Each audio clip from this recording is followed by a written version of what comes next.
Assalamualaikum everyone. I hope you would be fit and fine. So today I have come along with a new lecture, and our today's lecture is about daily routine. You know what? English language में daily routine it's like the whole speaking that you do all the day. Daily routine का मतलब है कि English में once you do something in your day life, so for that purpose we use daily routine, right? जिस तरह से हम रोज़मर्रा कोई काम करते हैं पूरा दिन, सुबह उठते हैं, ब्रेकफास्ट करते हैं, चाय पीते हैं, इसके अलावा आप अगर वॉक करते हैं, जॉगिंग करते हैं या एक्सरसाइज करते हैं, ऑफिस जाते हैं, चेंज करते हैं, इस सब को हम इंग्लिश में किस तरह बोलेंगे ये आज हम इस शॉर्ट से लेक्चर में इंशाल्लाह सीख लेंगे. Right. The thing which I want to say you again is, daily routine is quite important in English language. The reason behind that is कि डेली रूटीन में तकरीबन 40% ऑफ इंग्लिश आप सीख जाते हैं, right. 40% of English in that sense कि हमेशा हम ज़्यादातर बात आज की ही करते हैं, राइट. ना हम पिछले कल की ज़्यादा बात करते हैं ना आने वाले कल की, यानी 30% अगर हम पास्ट और फ्यूचर की बात करें, लेकिन ज़्यादातर बात हम प्रेजेंट की ही करते हैं, राइट. सो डेली रूटीन जो हम बता रहे हैं आपको, that is including in present simple as well. ये प्रेजेंट सिंपल और प्रेजेंट टेंस का ही एक हिस्सा है जो कि मैं आज आपको बताने जा रहा हूँ. डेली रूटीन बताते कैसे हैं, डेली रूटीन में जो वर्ड्स हैं, जैसे इफ़ यू वॉश समथिंग, कोई चीज़ कोई बर्तन वगैरह धोते हैं आप, specially for the house workers, या इसके अलावा अगर आप ऑफिस वगैरह जाते हैं तो आने जाने के लिए, वहाँ काम करने के लिए, इस सब के लिए क्या यूज़ होगा, that is what we are going to learn today.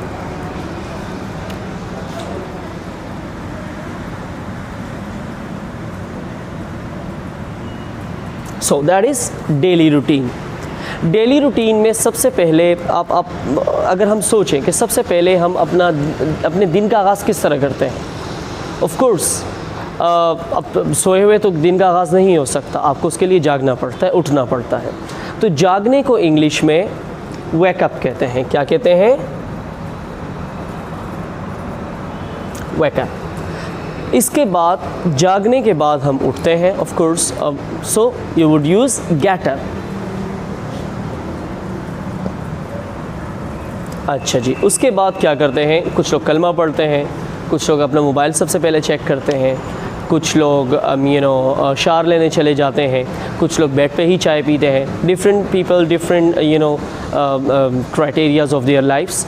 सो जो भी आप करेंगे उसके बाद, तो गेटअप के बाद आप वो यूज़ करेंगे. जैसे for example if I talk about my self, so I recite the holy कलमा फर्स्ट. सो उसके लिए क्या आ जाएगा? रिसाइट. अच्छा, याद रखिएगा कोई किताब, न्यूज़पेपर वगैरह अगर आप पढ़ते हैं तो उसके लिए रीड यूज़ होता है. क्या यूज़ होता है? रीड. और अगर आप कोई होली प्रीशियस थिंग पढ़ते हैं जैसे कुरान या आयात या कोई भी होली बुक्स हैं, तो उसके लिए रिसाइट यूज़ होता है. Fine. So I recite the holy कलमा. उसके बाद हम क्या करते हैं? Mostly people they check their mobile phone. So क्या होगा? I check my phone, right. So सबसे पहले क्या करते हैं? I wake up, then I get up, then I recite the holy kalma, then I check my mobile, right? Then I take bath.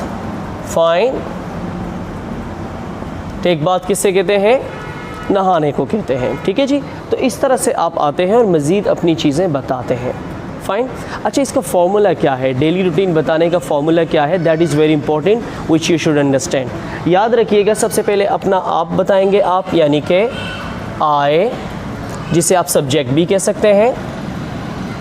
उसके बाद verb आएगा, जो काम आप करते हैं, फर्स्ट फॉर्म ऑफ वर्ब. और उसके बाद ऑब्जेक्ट, यानी जिस चीज़ पर आप काम कर रहे हैं, राइट. तो सब्जेक्ट अगर मैं ख़ुद अपनी बात कर रहा हूँ कि मेरी रूटीन है, तो मैं अपने बारे में बात कर रहा हूँ, तो आई से ही स्टार्ट होगा, right.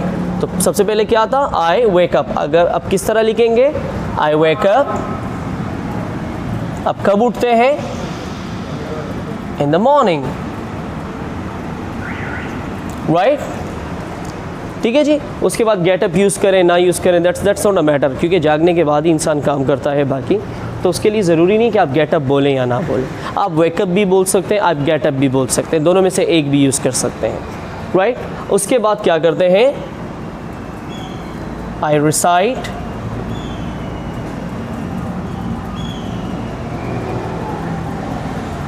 The holy words. Right, I recite the holy words. उसके बाद क्या करते हैं, उसके बाद well I check my mobile या I check my phone, cell phone, आप सेल फ़ोन भी बोल सकते हैं, मोबाइल भी बोल सकते हैं और फ़ोन भी बोल सकते हैं। So as I have used, I check my phone, then I take bath, यानी कि उसके बाद मैं शावर लेता हूँ। आई टेक शावर भी हो सकता है, आई टेक बाथ भी हो सकता है, ठीक है जी, दोनों नहाने के लिए यूज़ कर सकते हैं। उसके बाद आई टेक ब्रेकफास्ट,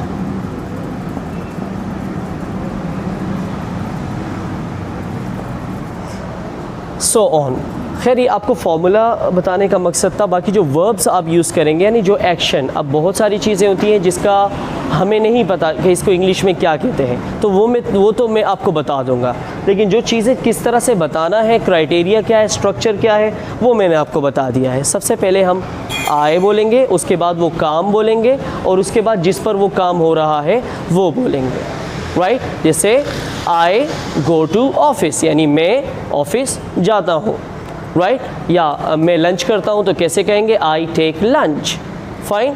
अच्छा जी, इसके अलावा मैं ड्राइव करता हूँ, आई ड्राइव अ कार। या इसके अलावा मैं एक्सरसाइज करता हूँ, आई डू एक्सरसाइज या आई एक्सरसाइज, राइट। या इसके अलावा अगर मैं कहूँ कि यार मैं वेट लिफ्टिंग करता हूँ, सो किस तरह कहेंगे, right, I do exercise, I do weight lifting, fine. इसी तरह अगर मैं कहूँ कि मैं क्रिकेट खेलता हूँ, सो आई प्ले क्रिकेट। तो यानी कि सबसे पहले आप आए बोलेंगे, उसके बाद वो काम आप बताएंगे। अब किस काम को इंग्लिश में क्या बोलते हैं वो मैं लिखने जा रहा हूँ, लेकिन आपको स्ट्रक्चर याद होना चाहिए। सबसे पहले आए, फिर वो काम, और काम किस पर हो रहा है वो ऑब्जेक्ट में आ जाएगा, ठीक है जी। अब जिस तरह अगर I hope so that you have रीडन it, right. So